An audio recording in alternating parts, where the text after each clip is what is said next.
Dan Bongino just perfectly elucidated why we are so obsessed with Israel right now.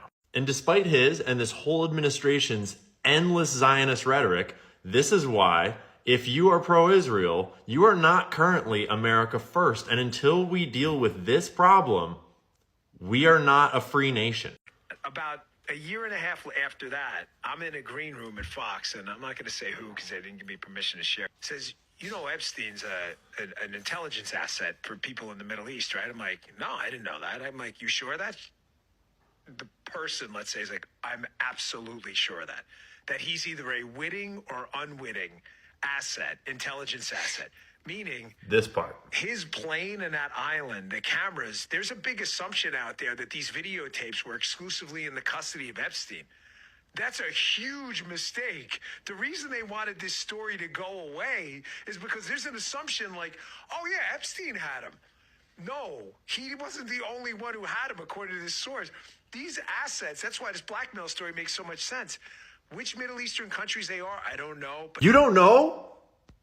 You don't know which Middle Eastern nations? So there's this entire trafficking ring made exclusively of Jewish billionaires, from the front man to the mastermind to the handler to the bank to the literal ex-prime minister of Israel, also the ex-head of Israeli intelligence. I'm sure that all these Jewish billionaires set up a trafficking ring on behalf of Iran, right?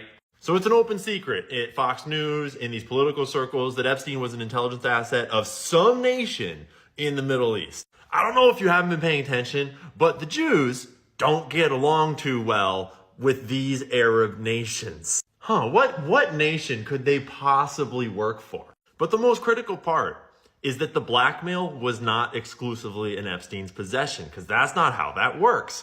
He was doing blackmail on behalf of a foreign intelligence service, targeting all of the United States' top people, all of our top scientists, politicians, wealthy people, as well as British, just anyone he could get his hands on.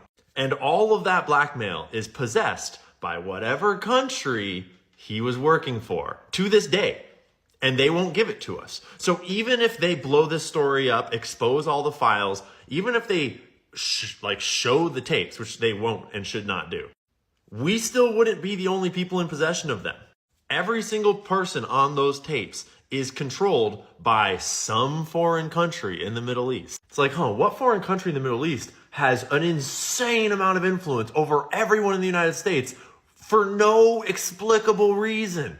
We are told ad nauseum that claiming that Jewish people have allegiance to Israel over America is an anti-Semitic conspiracy theory, despite the fact that on TV every day we have explicit evidence coming directly out of their mouths that that is often, not always, the case. And it's not always the case, and that's okay.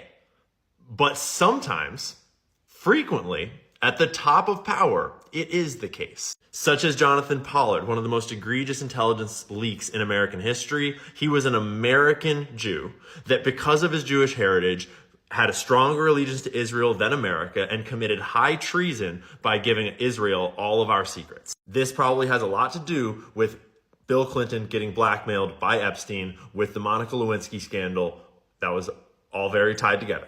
Jeffrey Epstein himself is a perfect example. He's American. He was born in New York. His allegiance was clearly not to America first. Robert Maxwell, one of the most famous Mossad spies in the world, was born in Czechoslovakia. He was a British citizen, but his resting place is on the Mount of Olives in Israel, because he backstabbed just about every government he ever worked for or had citizenship with on behalf of them. Leslie Wexner, born in Ohio, American billionaire. Clearly his primary allegiance is to Israel if you do even an iota of research about him.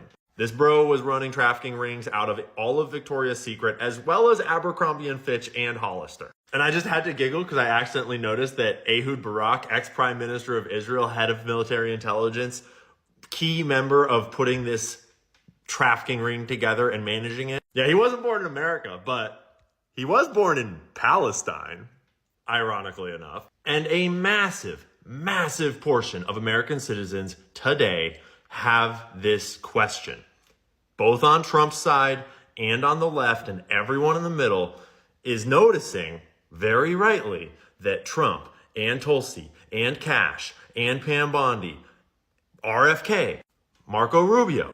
This entire administration, this entire cabinet, they've got great takes on America, in my opinion. Great takes on the FBI, great takes on the CIA, great takes on the deep state, great takes on taking down the corporate banker pharma control of our country. But every single one of them is a Zionist and extremely pro-Israel and pretends like Israel is our greatest ally, despite the clear evidence against that. Sure, maybe some Israelis are on our side. I'm sure there's lots of Israelis that are on our side, that are good people, maybe. There's certainly a lot of Jewish people around the world that are great people. But all of these people are very vocal about cutting funding to Ukraine.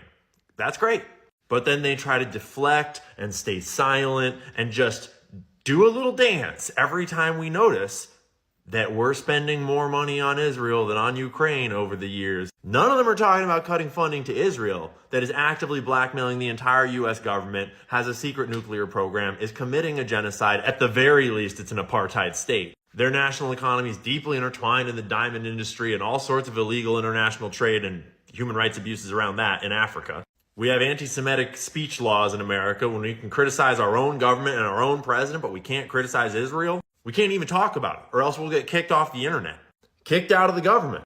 And I hold out at least a sliver of hope for most of these guys that they do understand what's going on and they understand the gravity of Israel's control and that they are just tiptoeing and playing it careful and trying to get the job done here without starting a firestorm that's going to prevent them from doing that. But it's not looking super great.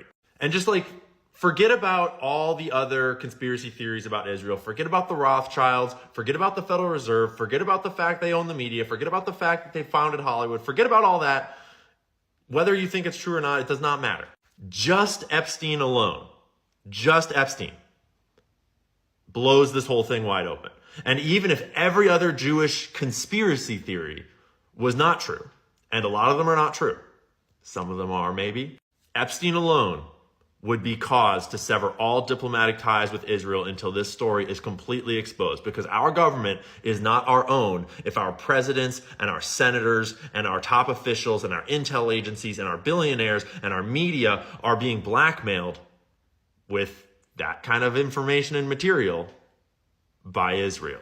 And Elon did this thing where he returned an awful lot of free speech to the American people. And there's this really rough consequence of free speech that it makes it really obvious when you're not allowed to talk about one specific topic.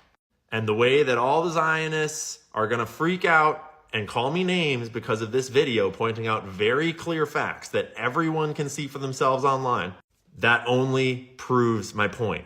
Yeah, Muslim extremists, they suck. Yeah, Sharia law, super whack. I want nothing to do with it. It's an extremely complicated situation. We get it. But just because a conversation is filled with blackmail and psyops and COINTELPRO and misinformation and just trash does not mean we can avoid the conversation about the entire US government being blackmailed with kiddie videos. So Bongino, look at the map. Who do you think he was working for?